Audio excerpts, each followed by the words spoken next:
Hello there, and welcome to the very first episode of CBOT Selections. Yeah! I'm Swifty. I'm Josh. And in this episode, this series is going to be very special. Normally it'll be just our top fives. But for the first two episodes, we're combining them in a sense and doing our top 10 games. Mm-hmm. This episode will be 10 through 6. Yeah. And in 2 weeks, you'll see 5 through 1. Oh, yeah. Favorite games of all time. Yeah. Super excited. Yep. I know we've both done, every now and then try and have figured it out recently. Mm-hmm. Yeah. I enjoy ranking them. Yeah, so. We're nerds like that. Yep. Well, we haven't really talked a lot about this since we streamed our top games that we played on our stream. Right. 6 months ago now? It's been about half a year. August of last year. So yeah, and we've played like we've played quite a number of games since then. So I don't know how shaken up your list is from there, but I know mine had a few new entries. I haven't even rewatched that for all I know. Yeah. I might like Campyland now. Josh don't know. He refuses to bring that to the stream. I hope poor viewers. I hope Candyland's on your list. All right, I guess I'm going first. Yeah, so, start us off, Josh. Number 10. My number 10 game is Deep Madness. Really? You've only gotten one play? Two plays. Yeah. You guys did a couple of rounds. We did on the stream. Yeah. It surprised me just as much as it's surprising you. When I really sat down and thought about it, I played a number of dungeon crawlers, and the thing that I think made this the best one I've played is a lot of cooperative games. The decisions you make are obviously crucial, but a lot of dungeon crawlers especially kind of have that wiggle room. Like, you can make a couple mistakes and still be all right. This one is just insane from the word go. And I haven't played any games that feel as intense as this one feels. And I just had a blast trying to figure out the puzzle, and every single decision you make is just has ripples throughout the rest of the game. It's rough around the edges. There's some stuff, it's certainly not a perfect game. And a lot of the mechanisms that it's bringing to the table aren't necessarily new. It's, you're a bunch of adventurers. For those of you that don't know what Deep Madness is, it is, if you took BioShock, the video game series, and Dead Space, the video game series, and they had a baby together set in the Cthulhu mythos, that's what you get. And, so it's got a really fresh theme, which is one of the things I really like about it as well. It's not, another fantasy game. It's not another zombies game. It's even not another traditional Cthulhu game. You're a bunch of guys going down to this wrecked undersea lab that you don't know what's going on with it. And you get there and it's just utter chaos. And it feels like utter chaos right from the get-go.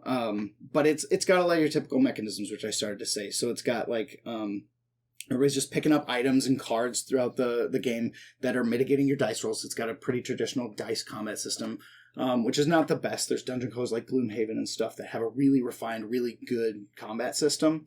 And this is not really that. It's just the sense of intensity and chaotic nature and how crucial every decision feels when you play that game, which is why I like it so much. So. Yeah, I didn't get to join in for that stream, unfortunately. But watching, I could see the tension there. Yeah. So the tension's there. The theme, like you said, it really draws. I love BioShock. Yeah. That's my favorite video game ever. Yeah. So the underwater dark horror of it. It's really cool. It's really neat. It's from Dimension Games, and this was their first release ever. And it's a pretty ambitious project. I went all in on the Kickstarter. It's 5 boxes of stuff. It's about 300 miniatures. So, if that's your thing, they've got sweet minis too. It's a campaign game, right? It is a campaign game, but it doesn't necessarily have to be played in order, which is nice too. You can just pick and choose your scenarios based on kind of the theme of that scenario, what the objectives are. But there is story in between each one that ties it all together. That was going to be my next question, if there was an overarching story. And it's certainly not something as deep as, some of the other story games out there, but there's enough there that keeps you interested and invested in the characters you've chosen to play with and what's going on in the world you're in and stuff. So awesome. Yeah, it's one that I have thought about pretty much every day since I've played it, and I just want to get it to the table more. So That's Deep Madness, my number 10. All right. We have our letters from the editor. Yes. Joey, if you watch our Tuesday night streams or his solo streams, he's contributed his opinions here. Yeah. So, Josh, let's see what Joey has to say about Deep Madness. All right. Number 10. Deep Madness. This Lovecraftian, dungeon-crawling, dice-chucking game is extra punishing with a fun underwater tile mechanic theme integration. Oh yeah, it's something I didn't talk about either, is the flood mechanic in the game. Would not want to play it with too many players. Too felt quality. He's echoing pretty much a lot of my thoughts. It does support up to 6, and I never see myself playing this game at 6 players. The setup and teardown alone was about an hour and a half to 2 hours on both ends. And then the game, each session itself was about an hour to an hour and a half. So you're talking just with 2 players, this was an almost 6-hour experience.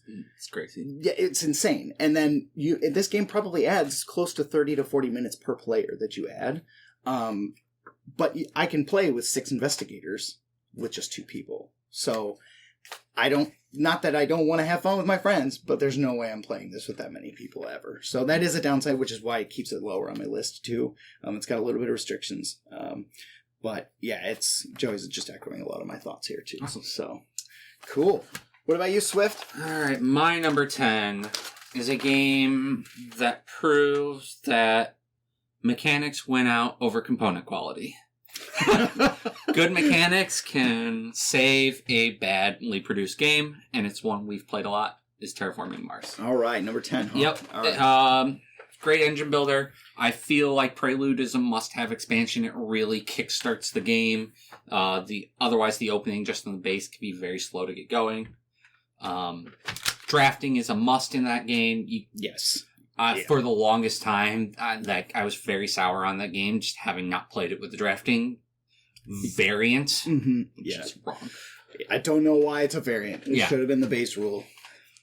But if you want the pure engine building experience, Terraforming Mars is one of the best, if not the best out there. It's number 3 on Board Game Geek. Yeah, as of this recording, and I don't see it moving anytime soon. So, I just say, not much to say other than what we have. Yeah, we've said a lot about the game on stream before if you watched it all, and a lot of other people out there have reviewed the game time and time again and said a lot. So spoilers, it might get said again later in this video or the next video. I'm willing to bet. It may or may not be on anywhere on my list, but it's a really good one. Yep.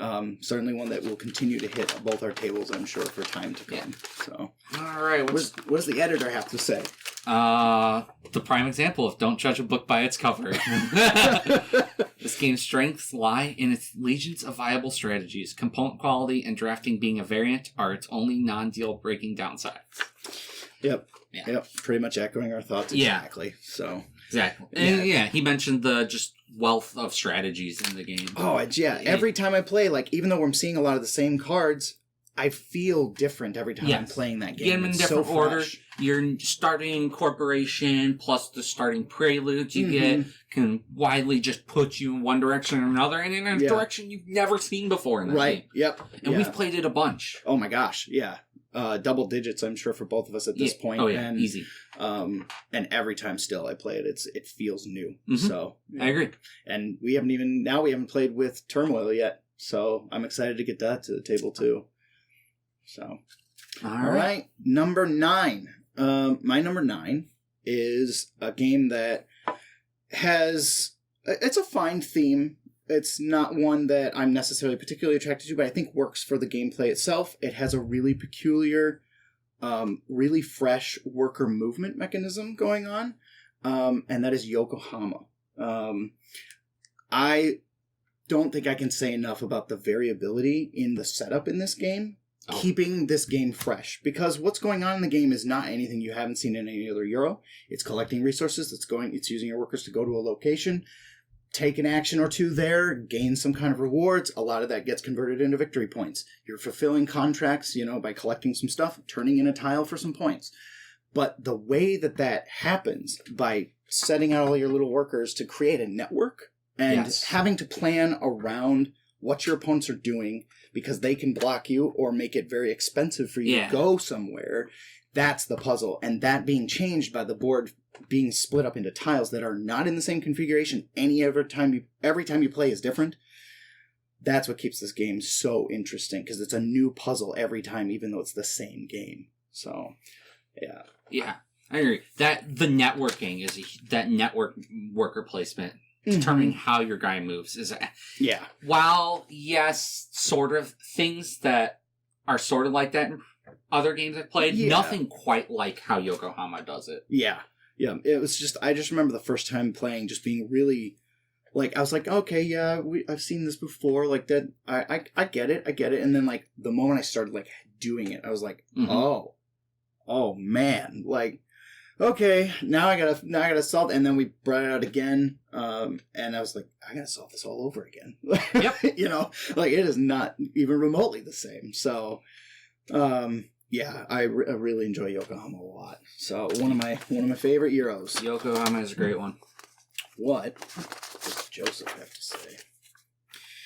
Variable setups are often the goal of many board games, and this one is a shining example of removing the problem of solving a game, which retains its puzzle game to game. A nice implement of a player interaction without completely ruining other players' turns. Yep, and then I wholeheartedly agree. This game is a good example of like turn angst. You sit there and you're like, oh, I hope they don't. I know they need that, but I hope they don't take this route to get there. You know, it's like I need to go through here. I don't want to go through the canal and pay that extra money. I need to go to the church. I hope they don't take this spot with their president. You know, there's a lot of like just waiting for your turn to come back and watching how the board develops before it gets there. But even if your turn is ruined, you have a plethora of places you can go to still make some ends meet. So, yep. Cool. What's your number 9, buddy? My number 9 is a worker placement game that offers a wide variety of choice every single turn you've got. There are 60, I don't remember. I don't know the exact number. And you start with a whole lot of negative points, and you have to take more negative points throughout the game just to help your score. My number 9 is A Feast for Odin. Yep. It is another game, though, that I feel requires an expansion to be this high on my list. I feel the original does have some balancing and development issues where being first or second player, you're almost guaranteed to win because there's a right strategy in the base game. Norwegians definitely helps it. I feel like there's a... what's it called? Voyaging or exploring other islands is a necessary. There are 2 islands that are the best, or maybe just one in the base. Yeah. And then, so if you don't get to explore an island, you're kind of screwed in the base. Whereas Norwegians, there's other viable strategies. There's other viable islands. You need to explore more because that's how you get more resources and upgrade your income to make. So you're getting more. So each round. Yeah, this game is just like, there's a reason Feast is in the title. There's so many options and so many things to do, but I do agree that Norwegians has definitely changed the game forever for me. Yes. And I don't ever see myself playing without it. And the nice thing is, the symbology is very nice, so even though there is so much, you can easily understand what each spot does looking at it. And each action in that row is fairly similar. It's just however many workers you get to put on that particular spot. How powerful do you want it to be? Upgrades that action. Yeah. But it's the same general action across the row for the most part. Yeah. And even if it's not exactly like the same results you're getting, there's a theme to what that column or row does. So you can kind of generalize what your strategy is going to be based on chunks of the board. So right. And the downside of having to feed your workers each round isn't that hard to manage. No, this is not like a lot of other games in that realm. Like that's probably the easiest part of this puzzle. So great choice. Joey, this is one of them I expect not the best words from Joey, but the base game's solve nature makes this game rough with the right group. Theoretically, the special puzzles should be right up my alley, but I'm much better at losing this game. Well, Joey, when you're watching this, you're good at losing lots of games, so... Ooh. They ask you how you are, and you just have to say that you're fine when you're not really fine, but you just can't get into it because they would never understand. Oh, man, calling him out like that. All right. What are we, number 8? Number 8, Josh. Number 8. Just double check here. Yeah. My number 8. All right. My number 8 is, we're going to go back to dice chucking. And it is a game that I have played a number of times at probably the wrong player count, but I continue to come back to it. And that's Eldritch Horror. Yep. This game is, it has the Cthulhu theme, and that is certainly a big attractor for me. Spoilers, Josh likes Cthulhu. Oh, what? But the thing besides the theme that really draws me to this game is the nature of that feeling like you're in a big Indiana Jones adventure. The globe-trotting spectacle that this game has is what keeps drawing me back in. It is a game that I will openly admit has some pretty horrid mechanics in a general sense, but they serve the chaotic, unknown nature of that mythos theme so well. And it's that epic feeling that you get from playing it is why I keep returning to the game. It's a huge table hog. It takes way too long to play for a lot of people's palates, but I'm fine playing it. And I think in the future I pretty much refuse to play it with anything higher than 4 or 5, just because it just takes too long for what it ultimately really is. Yes. So that's the thing. Yeah. Long games can be good if what you're getting out of can survive that length, essentially. Yeah, and this game looks, when you see it on the TV, you're like, oh, what a meaty experience this is going to be. And it's satisfying, but it's not necessarily that meat that's there, because the mechanics are pretty shallow. There's a lot of luck involved. There's a lot of flipping cards, and but it's that cooperative nature and the feeling of just like everything being much bigger than any of your individual actions, and I think that's why I like it so much. So, I'm curious to know what Joey has to say about this one, because he's played it with me a bunch. So, and he actually bought it before I did. Solve U times T equals G, where U is unfamiliar mechanics, T is theme integration, and G is good game design. Little equation there. Yeah, and I don't disagree. So, it's got, sometimes you just have some really punishing mechanics and tie it to a really cool theme. That equals, ultimately, a satisfying experience, if one that leaves you a little sour by the end of it. Yeah. All right, buddy. All right, my number 8.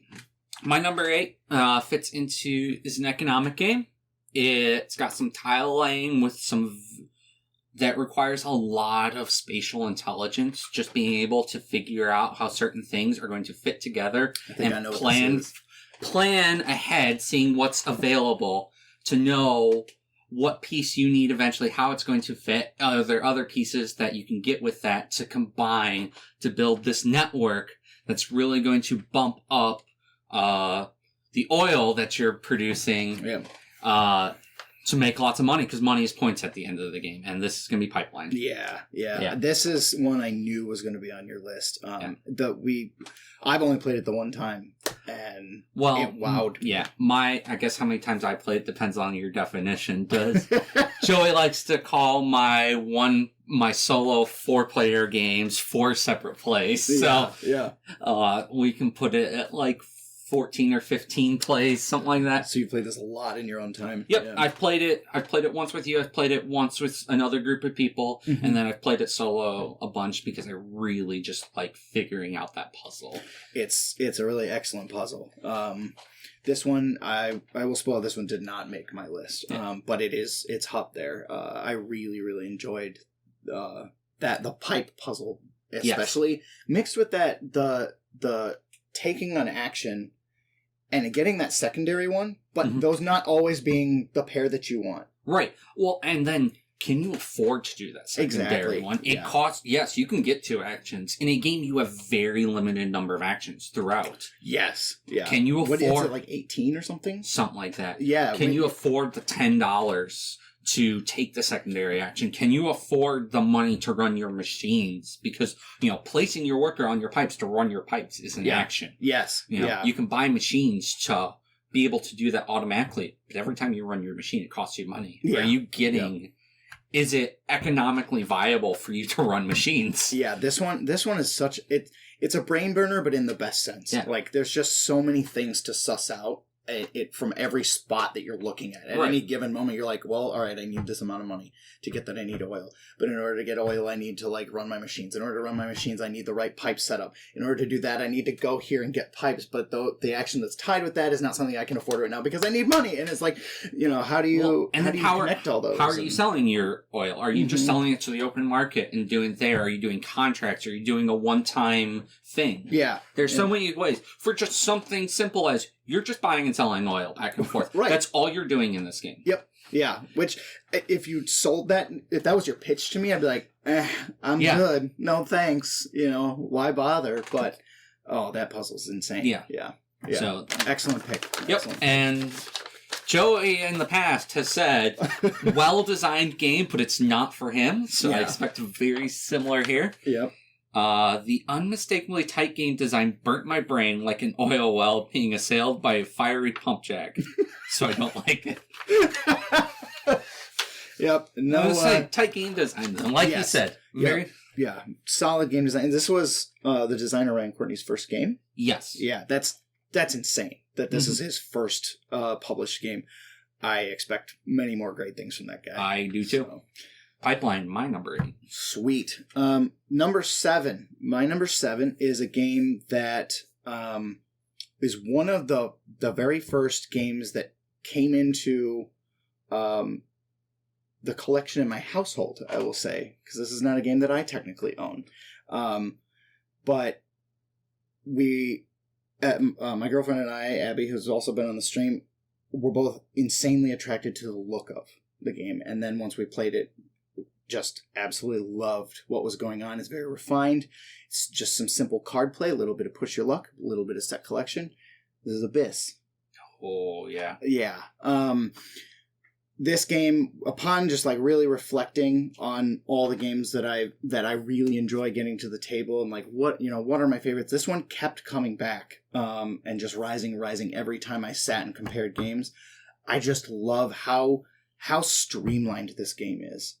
There is no fat on it whatsoever. It's a very simple experience. You've got a couple different choices you have, but they all of them feel so satisfying. And the type of player interaction in this game is not super direct, and it's never super blocking. But you still get that like angst and frustration, but like.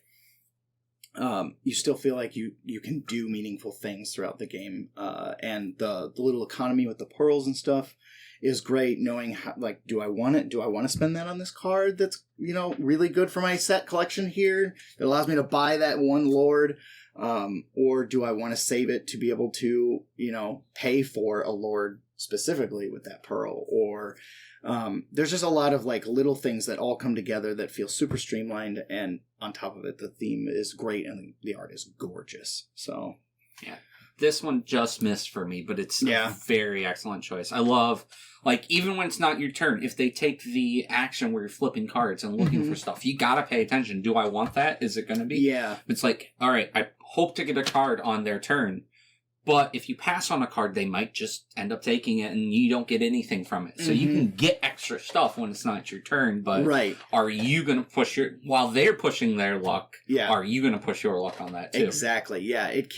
The fact that it keeps everybody engaged at all points in the game is something that I definitely look for in games in general, because downtime is just a big thing in a lot of games that I play. Especially when you play with Josh and he spends 30 minutes APing. Yep, this doesn't work a lot all the time. So anything that can mitigate that is great. So, and the fact that that's open to everybody too. It's not just like, well, it's this player gets to choose because they're to the left or whatever. Every single person gets that option if somebody passes before them. It makes it really interesting. So, so that's Abyss. We know Joey likes this one, so I have no doubts that the review here will be positive as well. The prime underlined example of go ahead and judge a book by its cover. Jaw-dropping art and solid set collection element come together very nicely. Yep, pretty much echoing our thoughts as well. Yeah. So, cool. All right, my number 7 keeping in the economic game group. Yeah, I might like a few of those. Yeah. What? No. This is a game that its actions focus on card play. You can be dealt, whatever cards, and some of them might not work for you, but even that, you aren't, beholden to what you draw. Most of the actions work no matter what card you play. Some specifically do, but there are ways to get around that, grabbing wild cards and whatever. There are 2 versions. I'm going with the one I've played the most because I haven't gotten to play the other one enough to really make a definitive choice on that. My number 7 is Brass Lancashire. All right. I was very much wondering if this was going to make your list or not. It's one that we've played a couple times, and I know it wowed all of us when we did. Yes. So I wasn't sure how well it ranked against the other. I play it a bunch on my phone all the time. Right. Yeah, I got the app too. Yeah. I play it a bunch. It's having to manage the loan aspect, having to manage, building up your network to be able to set yourself up, especially setting yourself up in the first phase in the game to be able to really capitalize on the coal phase. The fact that everything goes away except for a certain level or higher of buildings is something that no other game that I've played really does. No. So that it's a lot of Euro games and economic games have that forward planning, but this takes it to a totally different level. Right. It wipes the board clean. All your routes are gone. All your level 1 buildings are gone. And so you're stuck. If you got level 2s and level 3 buildings out, that's what you have to build off of. In the first round of the game, in the first phase of the game, you can build your first thing wherever because there's nothing on the board, so it's not going to punish you for that. But in that second phase, once everything's get wiped off, you better have a footprint there, and you're stuck building off that footprint. Yeah, and a couple times that I've played it, I've had stuff left over. I didn't neglect that, but they weren't necessarily near each other. No. So creating those rail networks or those canal networks and stuff again is a lot of extra work if you didn't plan that properly the first time through. Yeah. So and turn order management is huge. Turn order changes based on how much each player spends. I love that mechanism. So, is the next round going to be important for you to go early? Spend less that turn. Mm-hmm. It's like, I've got to do this big thing. Well, now you're going to get stuck going last because you spent a ton of money building buildings. Yeah, and there's been so many turns where it's like, well, maybe I just don't take anything meaningful just so I can go first to make sure that I do something very meaningful next round. Yeah. So, am I going to, the double loan action, that's huge, but then you cut your income up so much because you just got that flux of cash and you just wanted to go first the next round. Yeah, the first time I played this, I was like, I'm not going to take loans. Who does that? And actually, loans save you quite a bit in that game. Loans are huge in that game. Yeah. It's the thing about good economic games, you're almost always going to take loans in them. Yep. And you need to be good at them. You need to know that you need to take loans. It's just like real life. To get anywhere, you just got to borrow some money. Yeah. And it's going to hurt you in the end. Yeah. But, whatever. You can be like Joey. You don't always have to pay it back. So, what does he have to say about this one? Joey? What does Joey have to say about Brass Lancashire? Lives up to the hype. Plus, its facelift was a much-needed fresh coat of paint, only adding to the quality design it's had. Player count, you ask? The lower, the better. I would disagree. I'm fine with it at 4. That's what I play it at. I play it at 4 all the time on my phone. Sure, yeah. So, I think it works at all player counts, which is very nice. Mm-hmm. I disagree that it needs to be lower. Yeah, I don't necessarily agree with that either. I've played it at 2 and 4, and I like both. I haven't played it at 3 yet. So, is that true? No, we played it at 3. We played it at 3 on stream. Yeah, so I guess I have. And yeah, I've enjoyed it at all counts. Yeah. So I don't really have any sort of specific preference in that regard. But yes, the facelift was much needed. And if you get a chance, go look at that original just brass. It was called board. hideous. Yeah. Yeah, the game had to have really good mechanics when it looked that way and retained a top 10 spot for it almost its existence. Yep. So, yeah, again, what I said about Terraforming Mars, just the, mechanics just triumphing over just shitty quality. Yep. All right, we're on number 6, the last one for this episode. Yeah, Josh, your number 6. What is my number 6? Candyland. Spoilers. My number 6 is an economic game with that recently got a facelift, and it's about route building, and it has 2 phases, and it may or may not be about coal production. This is Brass, Lancashire. So pretty much echoing everything we just said. This game is just so solid. Rewind 2 minutes, check out what we said, come back to this point. Did Joey have anything different to say about Brass when he sent me a letter? Brass, Lancashire. Well, it's no underwater cities.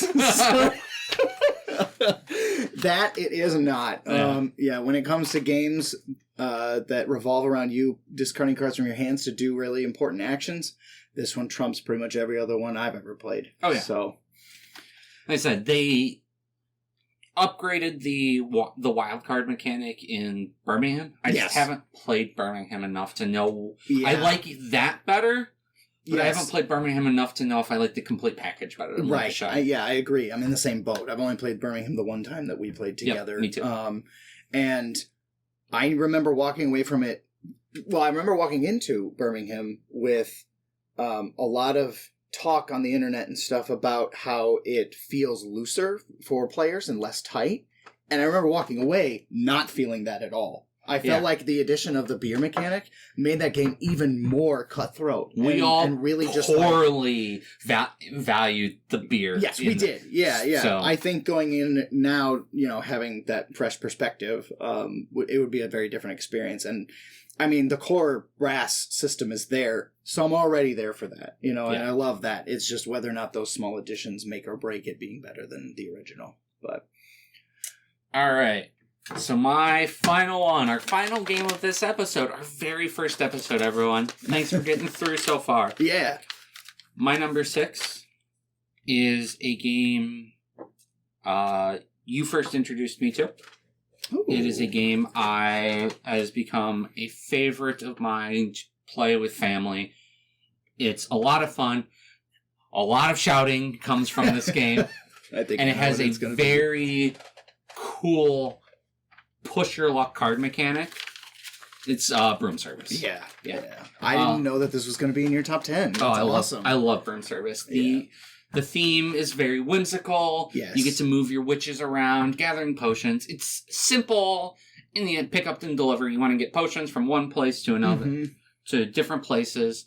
But this card mechanic, everyone's got the same set of cards in their hand, and they're going to choose so many each round that they want to play. And if you're first, you got to choose which one you're leading off with. Are you going to be brave or cowardly? Yeah. Being brave, you get this better action. But if somebody after you is a brave, mountain witch or whatever they are, they're going to get the more powerful action. You get nothing. Yeah. You can be cowardly and just take the simple action. But why would you want to be cowardly? No one's a coward. Yeah. Never be a coward.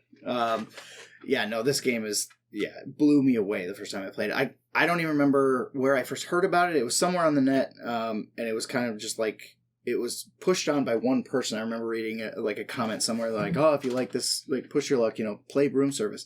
And I looked it up and I was like, oh, what a cute theme. Like, if any of you out there are familiar with the Studio Ghibli films, it's Kiki's Delivery Service is basically the theme. You're just witches dropping stuff off, but that card mechanic just is probably the best example of push your luck in a game that I've played. They released a game where it's just the card mechanic, and while it's not as strong as the original game, the card mechanic itself is good enough where just doing that is still a fun experience. Absolutely, yeah.